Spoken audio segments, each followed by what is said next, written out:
Hello, it's Natalie Zangon with my video of the day. So today I got to take a walk and release some dopamine and serotonin and endorphin, all the good stuff that you get to produce in your brain. That's a healthy format of doing it. So today's topic is going to be, is love real? And what is love? What do we feel about love? Where does it come from? Is love actual?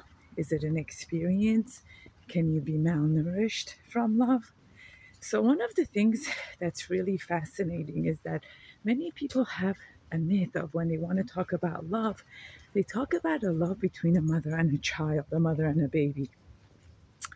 The reality is that not every pregnant woman that gets pregnant chooses to become a mother or loves the baby. This is why we also have the surrogacy now, women who can be hired to carry an embryo for another couple that's not able to, or a woman that cannot carry her own pregnancy. So does pregnancy make you love the baby? No, because as we can see, you would not be able to do this as a profession if you loved the baby. Like, how can you become a mother and love the baby and give the baby back? And whose baby is it? So, fact number one, not every pregnant woman ends up loving the baby that's inside of her. That's number one. Number two, the love that a mother feels after giving birth to her baby that she wanted is produced, drum roll please, because of a neurotransmitter that's produced in her brain called oxytocin, which is also what they give the woman to induce her to go into delivery if the time is running out. So it's the oxytocin that her brain produces with the dopamine and the serotonin that makes her love the baby. So it's the neurotransmitters and the chemicals in her brain that's leading her to have the feeling that she does. And what happens if she doesn't produce that? It's called postpartum depression.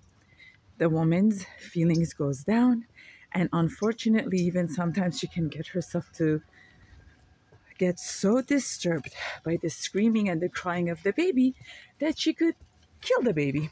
Not intentionally, not meaning to, but because she does not have enough of the neurotransmitters and the chemicals in her brain to feel that loving relationship with the baby.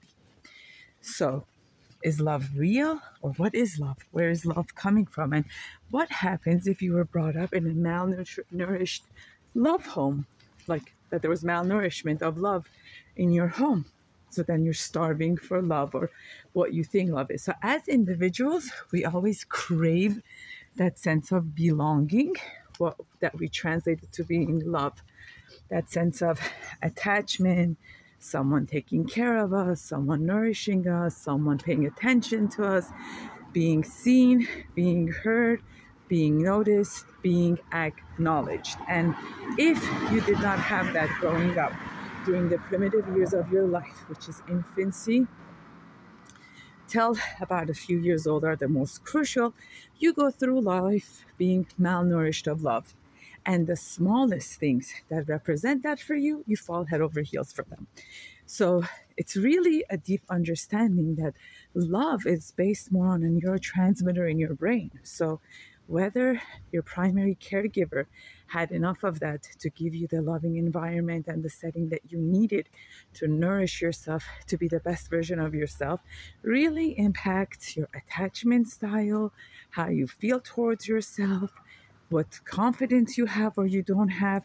And the good news is you could always earn secure attachment, earn a loving space within yourself to then love others. Earn that even if you didn't have it growing up as a child.